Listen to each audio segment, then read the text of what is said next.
Hello, you are listening to 106.5 WPPM Phillycam Radio. Hello, my name is Stephen Friel, and welcome to the People-Powered Lunch Hour on Phillycam. On today's show, we are going to be interviewing youth journalists about their passions, and we will also be collabing with the Heroes Out crew. Stay tuned and hear some great interviews, and we will be right back.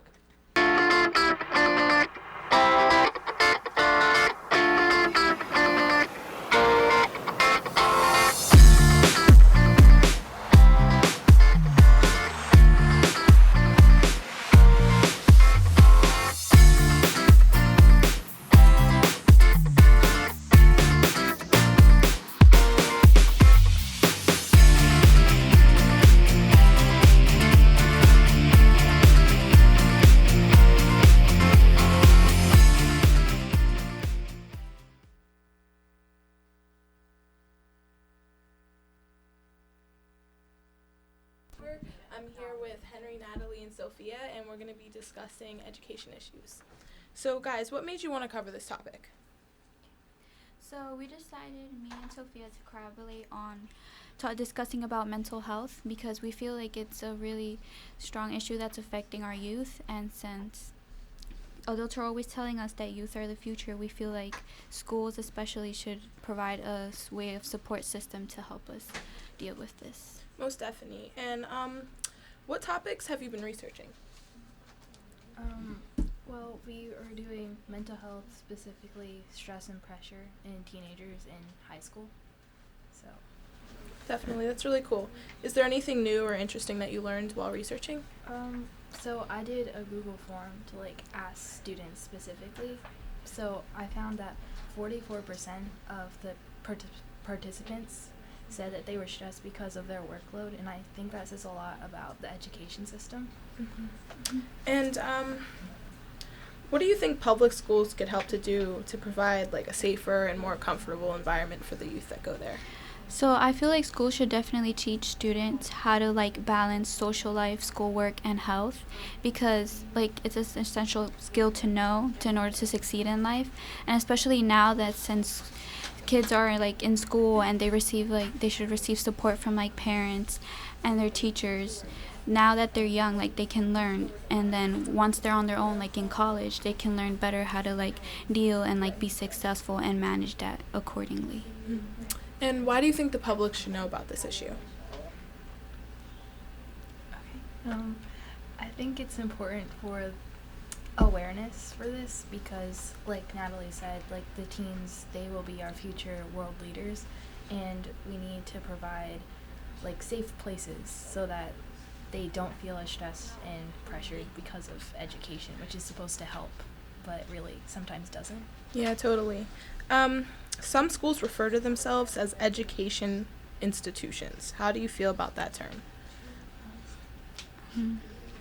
So I feel that education is also about learning social skills. It's not about what's in the curriculum. It's also about learning how to deal with people in the outside world before you're off on your own, and also teaching you how to like I said, balance it all. It just shouldn't be focused on what you learn, math and science and all that stuff. It should also teach you outside world skills. That's what I feel when I think of schools or where education wise, I feel it should be about more social skills and also stuff that you can use in the real world.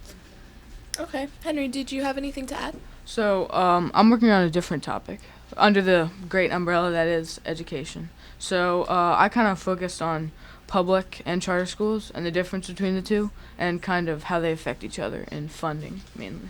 Yes, definitely. And schools usually, you know how sometimes public schools aren't really susceptible to being more open to the students and providing them with things that they really need, an actual counselor or staff that genuinely cares. Yeah. What do you think they could do to take steps in a more positive direction with regards to that? So what I found out is that the budget in 2012 for public schools was $26.5 billion given by the state. And charter schools in that same year took $1.5 billion of that funding. So, and charter schools aren't as accessible. You have to apply. Sometimes they cost money. and there's fewer of them. So counselors and things like that, the extra money that has gone to charter schools, it could be used for counselors and to enhance like the school experience for people going to public schools. But since we put so much money into charter schools, that money could be used for that. It could just go to public schools and making them better. Yeah, definitely. So, in general, what do you guys feel that you learned while researching this topic? We feel like that definitely there's like areas where schools can like focus on like helping students with their mental health, and definitely there's ways that it can be improved, like teaching teachers how to like so they can take courses in how to approach mental health with their students, and basically how Henry was saying, like how the funds are like spread out, how they should be spread out accordingly. What did you learn? Yeah, what Natalie said.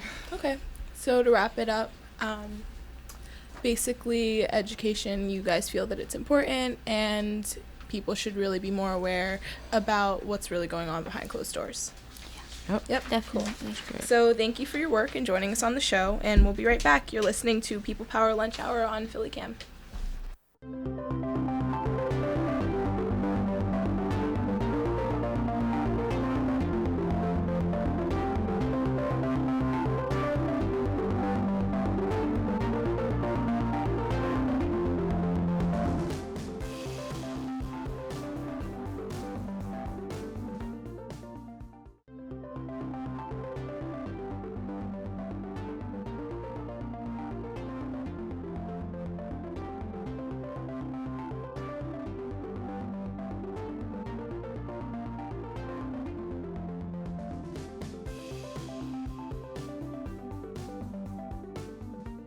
Hello, my name is Jade, and you're listening to People Power Lunch Hour on Philly Cam.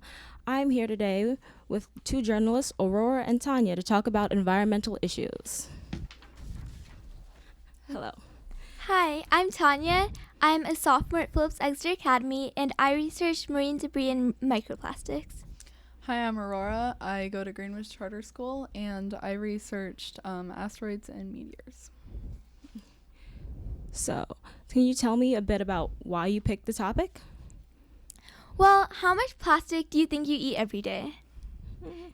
You probably think that's a ridiculous question, but it's something you should really be asking yourself. Because in reality, in over 94% of tap water in the United States, there are microplastics. So you're eating plastics every day. I picked my topic because a couple days ago, an asteroid dubbed the City Killer went by Earth really close. And after doing a little more research with my parents, I just got hooked on the idea and found some more about it. Wow, I did not hear about that asteroid. Yeah. So, can you tell us a bit more about the types of research you both did? Well, for me, I was researching marine debris and microplastics. So first of all, what are marine debris? When you think about the ocean, you usually don't think about it being filled with plastic. But you may know about the Great Pacific Garbage Patch, and that you may think of it as a floating island of plastic, but that's not really true. In reality, most of the plastic in the ocean is microplastics. Because we use like disposable plastic bags, straws, bottles, and all of it, we just throw it away and we think out of sight, out of mind. But in reality, some plastic bags, for example, can take up to 1,000 years to degrade. So all of the plastic you throw away takes hundreds of years to degrade. But in the ocean, it's still not filled with plastic, because even though plastic's not biodegradable, due to photodegradation and wind and waves, it breaks down into tinier and tinier pieces of plastic. Eventually, animals eat this plastic, and it goes through the food chain until we eat the plastic. Cool. So a couple days ago, an asteroid dubbed the City Killer because of its size and it could demolish a city, went right through Earth and the Moon, right by Earth and the Moon, and it was traveling at 15 miles per second, and it was huge, 187 to about 427 feet across. And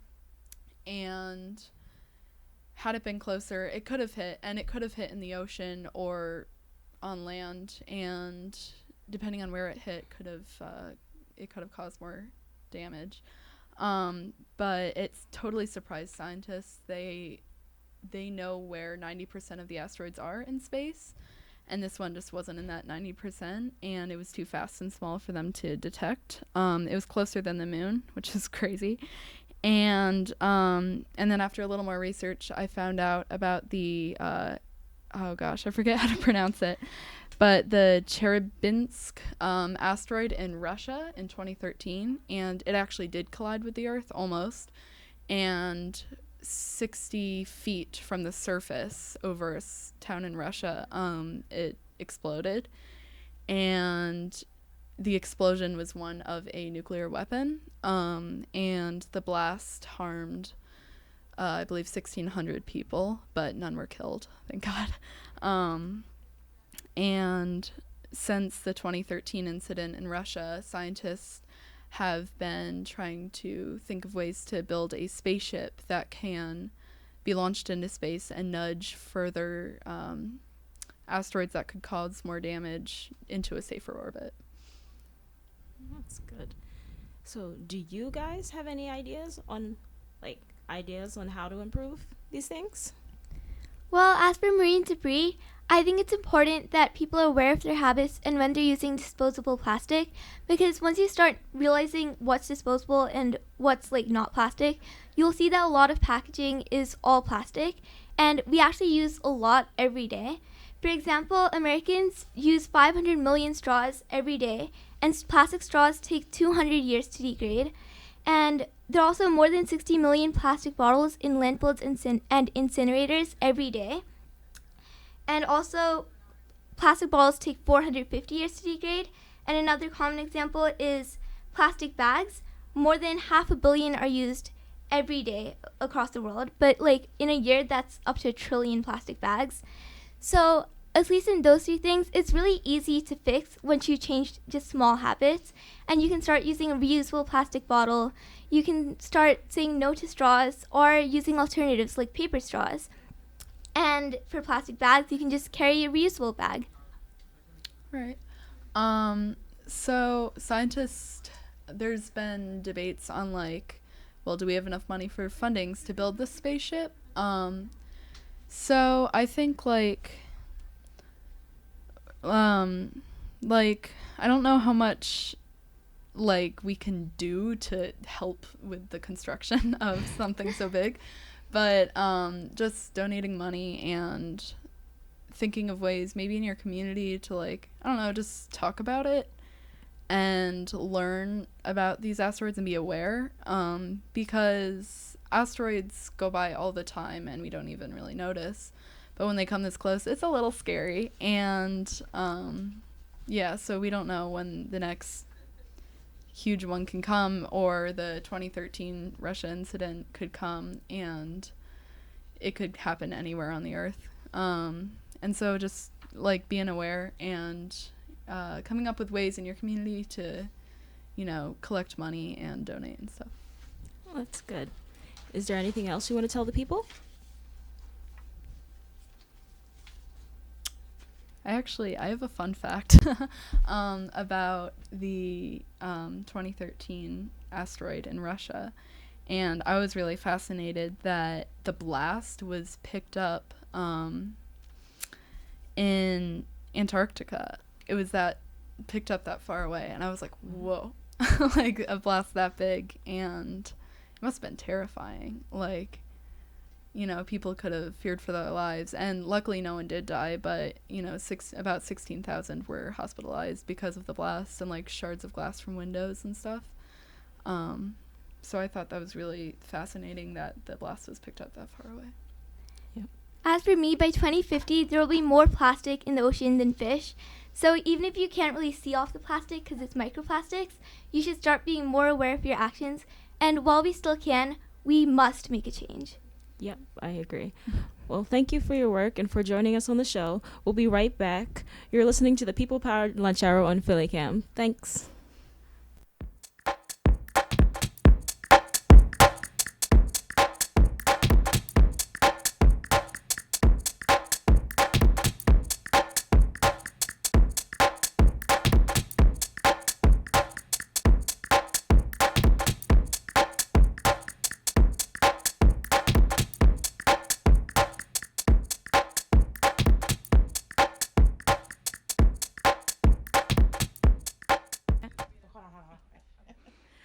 Hello, my name is Sam, and you're listening to the People Power Lunch Hour show on Philly Cam.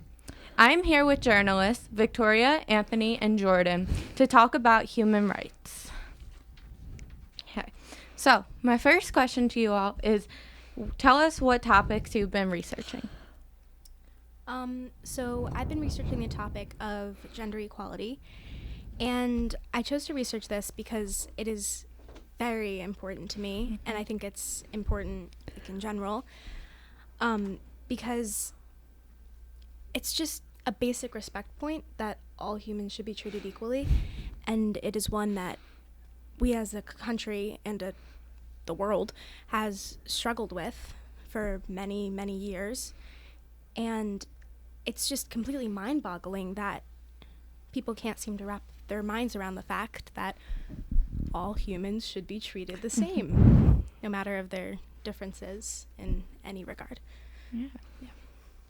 I chose to compare the prison systems of the United States with other systems around the world that are statistically more effective based on the recidivism rates, and take a look at the methods that we could use and implement in the United States that would make our system more effective. And I chose this topic because I found some really alarming statistics that really opened my eyes to how many Americans and people around the world that these issues affect. And I think that there are a lot of ways that we could work to improve this and improve the situation. Well, I chose bullying because it has gotten worse. Like, people might want to lash out and fight. They want to commit suicide, and I feel like bullying has gotten worse, and I felt like I need to talk about it, and I know what that's like because I've been through it before. I've gotten into fights. I almost got suspended once, and that's just it. Wow.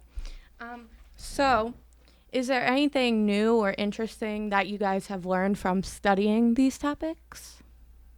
Well, I learned that over 150 countries have at least one actively sexist law, still, currently, which is just crazy. And what these laws do is reinforce that a woman exists as the property of a man, whether it be unfair inheritance laws in England or driving laws in Yemen or wherever. It's crazy that these still exist to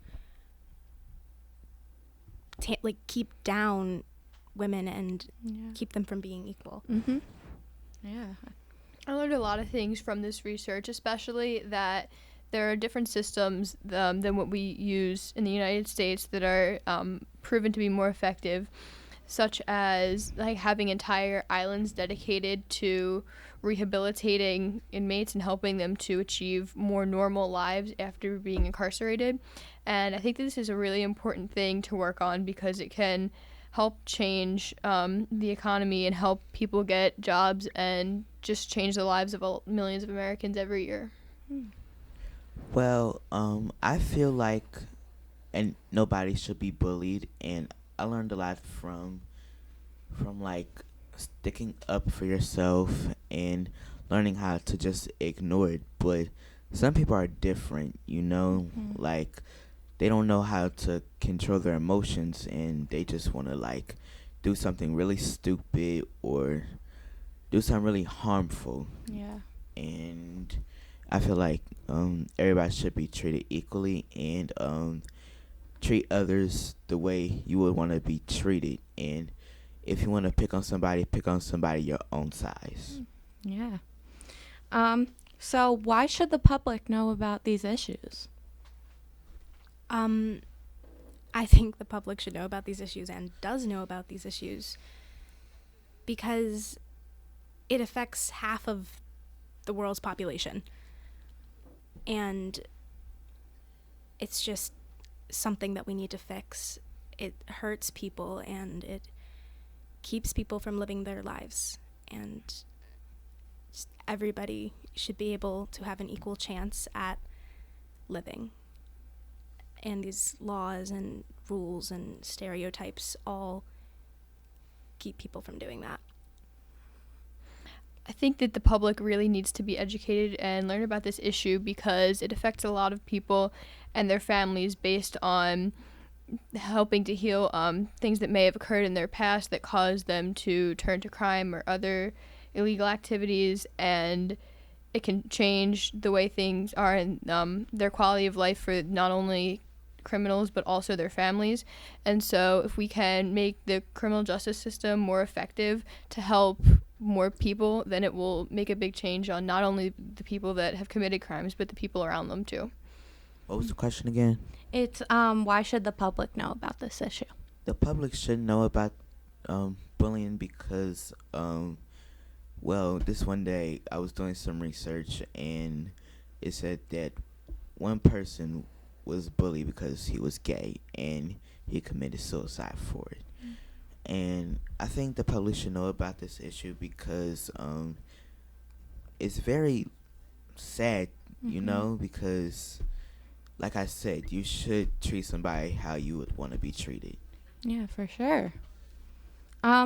So what made you interested in this topic? Like, why do you want to do a whole article on it? As I said before, this topic is very, very important to me, but what made me want to write the article on it in particular, I was just scrolling through, I think, my Instagram feed the other day, and I saw this article, and it was titled How to Achieve Gender Equality. And it listed a whole bunch of things that people could do to achieve gender equality or to show people that they want to achieve gender equality. And all of the things were just things that one would do to show another person basic respect. And I just found it kind of crazy that at this point in time we still need an article to tell us how to respect someone. Yeah. I think that this is an article that needs to be written because it's a big deal in the sense that it can cause people to use their voice to help get more change for people that need it. So, for example, using their voice to have change made so that more people can get the help they need, and that will allow them to live normal lives after being incarcerated and heal and get whatever therapy or assistance they may need to help get them back on their feet and not have them like trapped in a cycle of crime again and again. I think this topic needs to be written because a person may know what the other person is going through. So if you say something really disrespectful about, you know, their parents or something,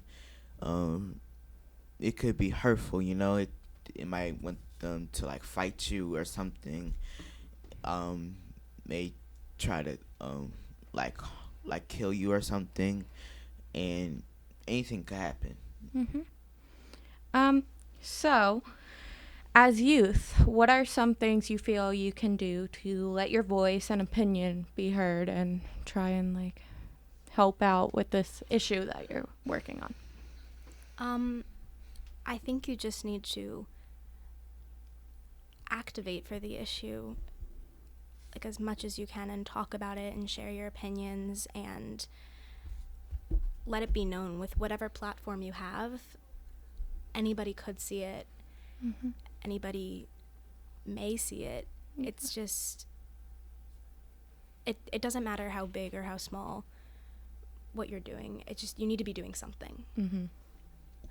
I feel that this is like something that you can do to use your voice is just to educate more people on the topic, so that way more people can push to have the changes made that need to be, so that way we can help people that for some reason had to turn to crime and help them to get back on their feet so that they're able to achieve what they want to in life. You said like how do you like let more people know about this topic? Yeah, and let your voice be heard. I think you can use like social media, pass the word around, go to radio stations, just anywhere. Like you can do anything. Okay. Well, thank you guys for your work and for joining us on the show. I did learn a lot from you guys, and we'll be right back. You're listening to the People Power Lunch Hour on PhillyCam.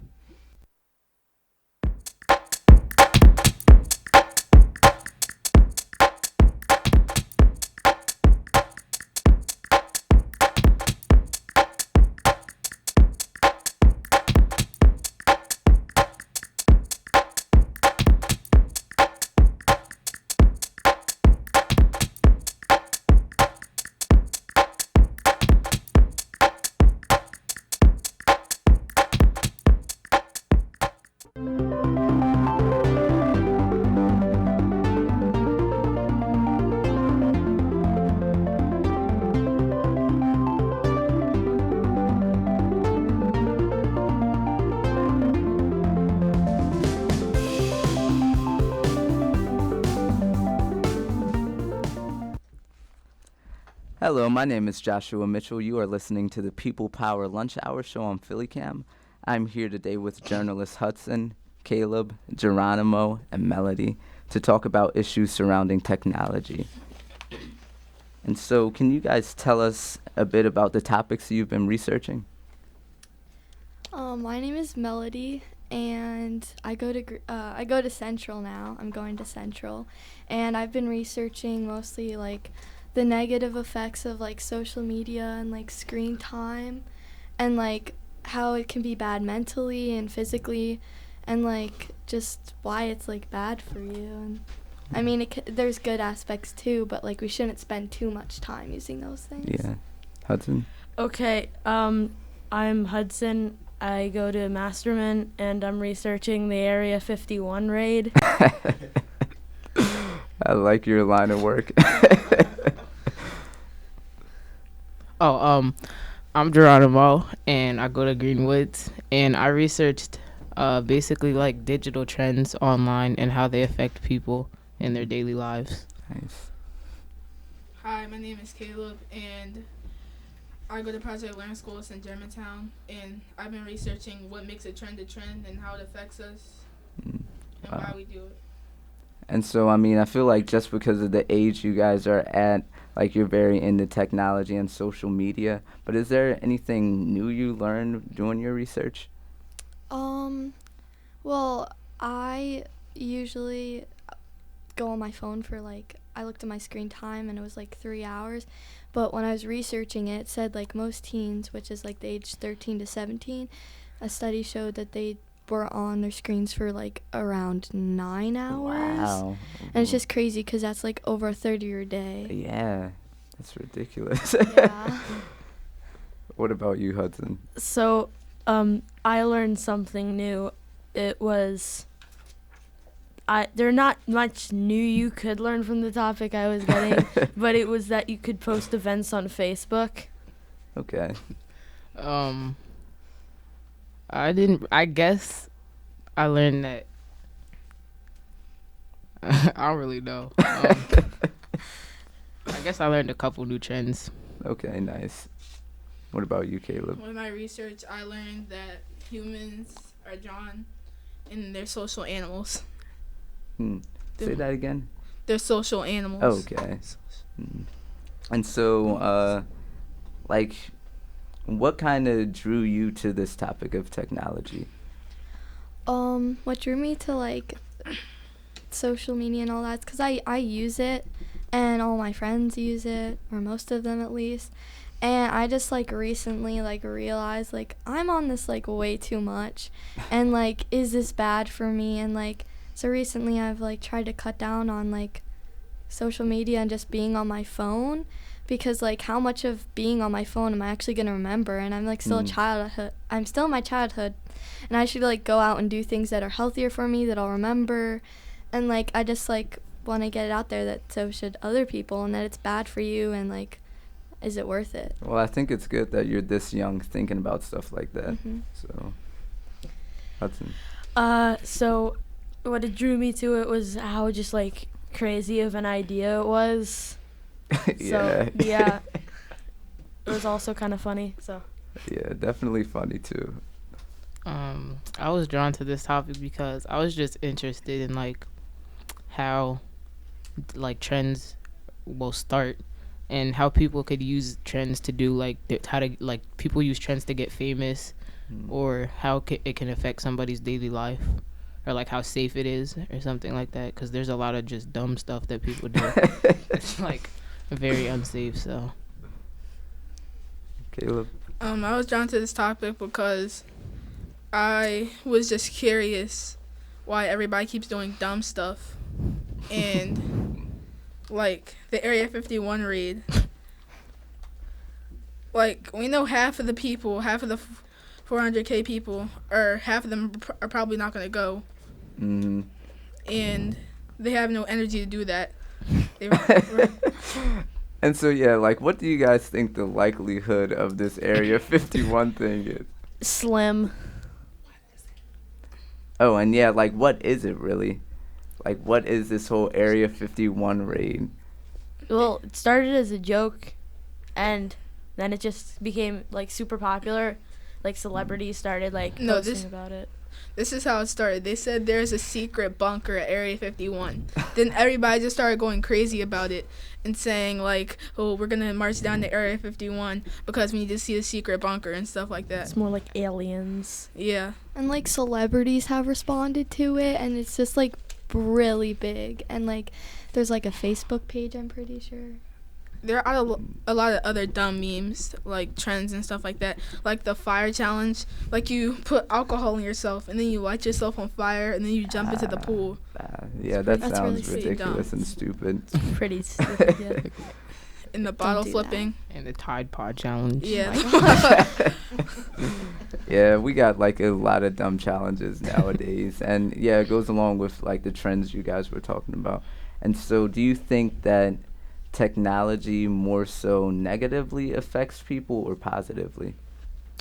I think it could be both, because like obviously if you do something like the Tide Pod challenge, there's like a big risk to that, and if you do, I guess it can affect you positively, because you could watch somebody and think they're like really funny, and like you could be in a bad mood and they could like cheer up your day, I guess. It's also like technology is like really helpful, and like it's easier to communicate and you're like know about people's lives, and it is a good form of entertainment, and at the same time it can be bad for you, and like just the trends, like they're stupid sometimes. And like they can cause harm to you, and someone just might want to do it just to get famous, but it's really just there's other ways to get famous. Don't have to eat a Tide Pod. I think technology or like social media stuff is pretty good because it can like connect people that like wouldn't otherwise be friends. Like someone's living in Europe and another person's living in like Asia. So yeah. Yeah. Yeah, I think technology is great because like half of the people in this building like wouldn't be able to know about Philly Cam if it weren't for technology, and they wouldn't be able to be here and do all this stuff if it weren't for Philly Cam and technology and stuff like that. So yeah, like I think with anything it's kind of like two sides to it, like a negative and positive, but yeah, it just depends on what you think outweighs each other. But let's see, so do you guys like talking about the connectedness of social media, like do you guys like being connected? I do. Okay. I use my phone a lot. Like a lot. I like being connected because not everyone's free all the time, but even if you're just like traveling or something, you can't see your friend for a week or whatever like the reason may be, you can always talk to them through Snapchat, Instagram, your messaging, just all that stuff, and you can stay connected and like know about them, and it can even help build like closer relationships as you talk more to them. So yeah, I like being connected. I like being connected too because mostly for like video games.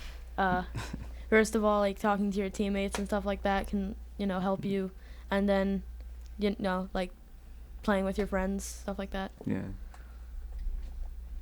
Like, sometimes being connected isn't the best thing because, like, you know how you haven't met somebody and you text them and they seem like really cool, right? And you meet them and they're like so annoying. And you're just like, oh my gosh, why did I text you? One of your friends out there is like, is he talking about me?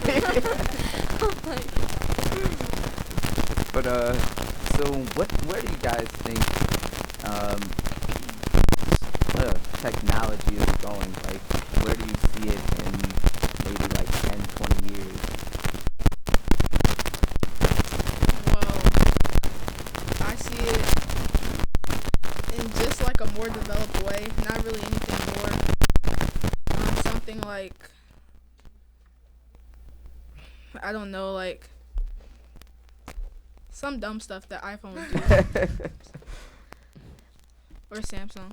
Oh yeah, I just see it like getting more developed as time passes. So yeah. I think technology in the future will probably like pretty much every job will consist of it, like every single one of them. Yeah, I see it becoming more of a part of our like daily lives. Even like it's not.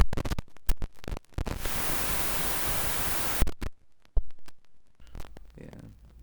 And so yeah, thanks for your work and joining us on the show. We'll be right back.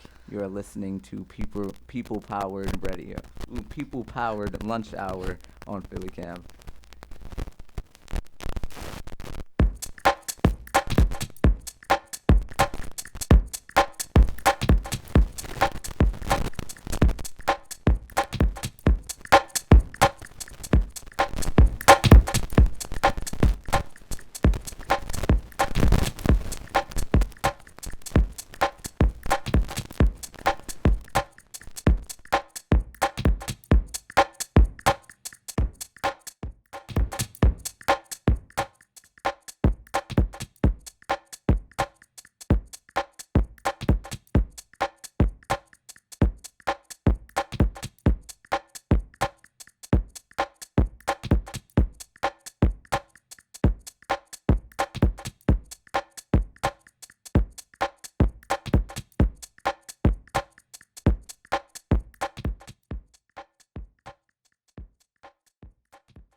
And welcome back. That was the Youth Takeover. Thank you for all our young journalists for coming on the show and just talking about these topics. It really shows how the youth do have a voice when it comes to these kinds of things.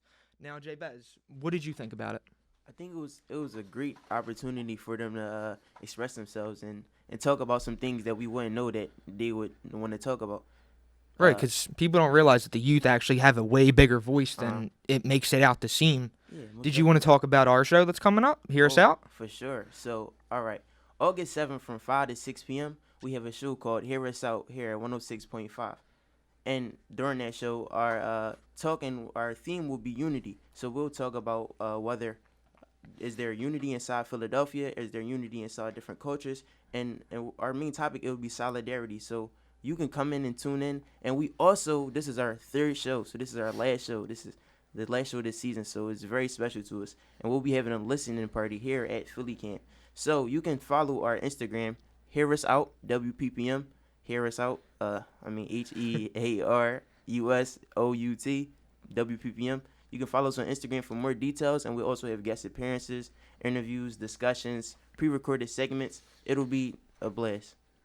And about that listening party, it's from 6 to 6:30. You can actually come. You can talk to us. We'll talk to you guys about how we made the show, all the people. We'll intro everyone. Everyone will give a little backstory, their talents. People can ask us questions. We can all watch, eat snacks. It'll be a cool time. But anything else you want to say, Jay Bez? Our past shows, we had 3 past shows before this. This is our third show of this season. Our show before this, it was our first producers. So Right. Each of those shows, they were about different things like pressures, societal pressures, parental pressures, all different types of pressures. The first one, I forget. Can you tell us about that? Well, it actually the program grew a lot because like the first season we only had like 4 of us. Uh-huh. It was just me, you, 2 other people, and actually 5 people, and now this season we're up to 14 of us. Yeah, there's like 14 of us now, Yeah. and we're talking. We're trying to show that we do have a voice when it comes to this. The first time we talked about pressures from parents, like school pressure, work pressure, and then the second one, what did we talk about the second show?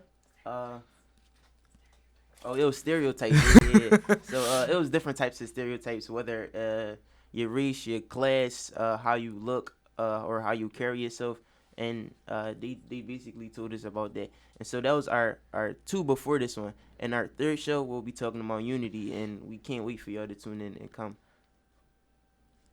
All right, thank you guys for listening. That's it for the show. This was the Youth Takeover. Make sure to tune in August 7th from 5 to 6 to listen to the Hear Us Out live show. And thank you again for all our youth producers for coming on the show. Everyone have a good day. Yeah.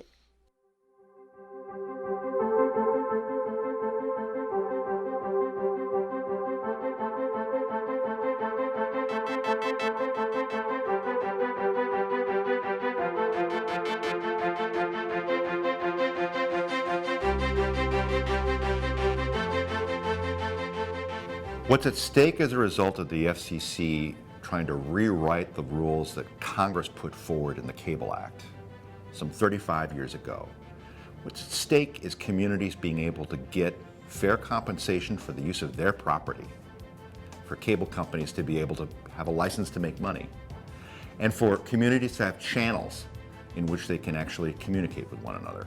What it really means is that the largest media corporations in America will be in a position to extract more money from local communities and in return give nothing. The public rights of way have a real value. They have a real monetary value that's been recognized, and the FCC is attempting to take that from people.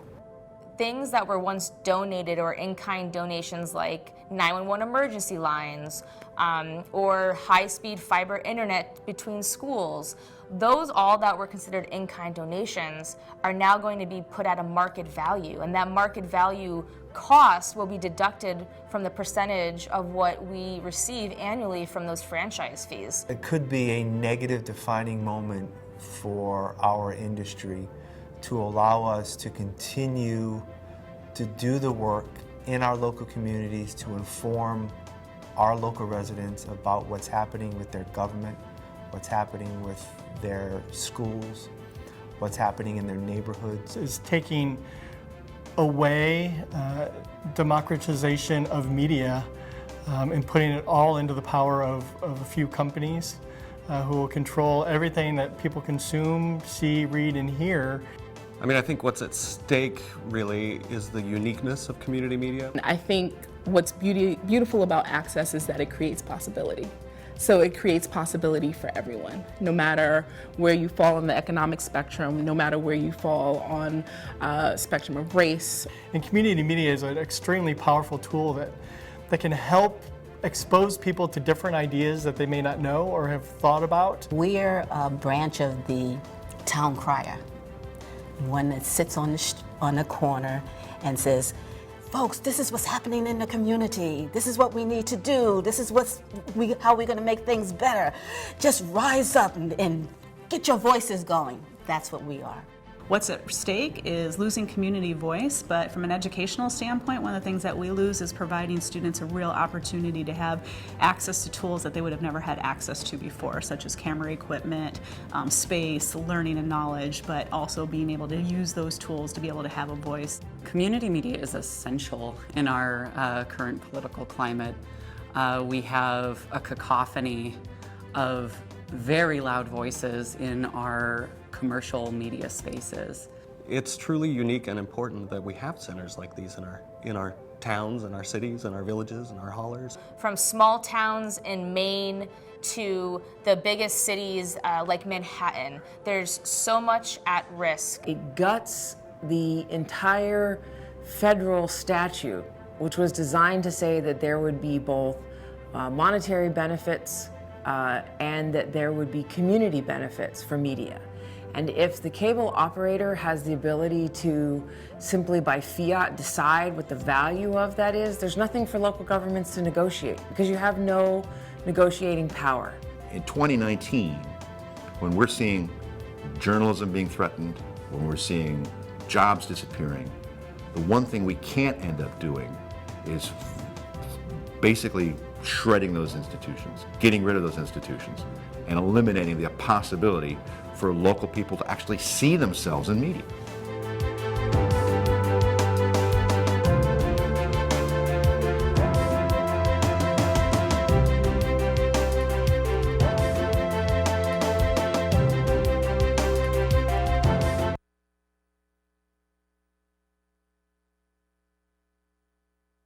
Good afternoon, this is Vanessa Maria Graber reporting live from the Netroots Nation Conference here in Philadelphia. We're at Media Row. PhillyCam has a booth here, and we have the privilege of speaking with Senator Merkley, who's joined us today to talk about an important issue, and that's an upcoming rulemaking that's happening at the FCC in regards to cable franchise fees.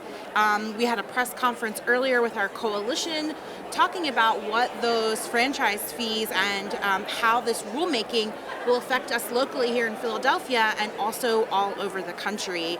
Senator Merkley, you've been part of the coalition. There's 15 senators, 25 congresspeople that expressed opposition to the rulemaking and has been very supportive of local public access media.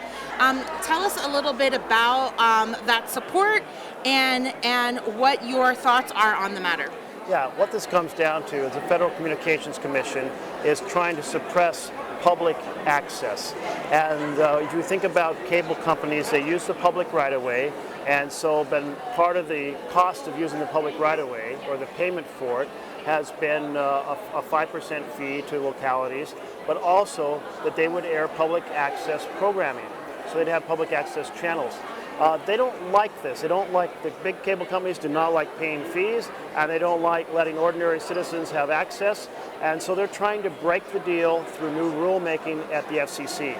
And that's outrageous. I mean, we already have so much control of the media by very powerful corporations. In fact, I think we have to greatly reduce the amount of media that any one company can own, and certainly eliminate the cross-ownership between newspapers and radio stations and television stations. But this is an assault on the people. I'm opposed to it, and I think we're getting some impact because they just shelved, at least for a time being, some of the worst provisions they were considering.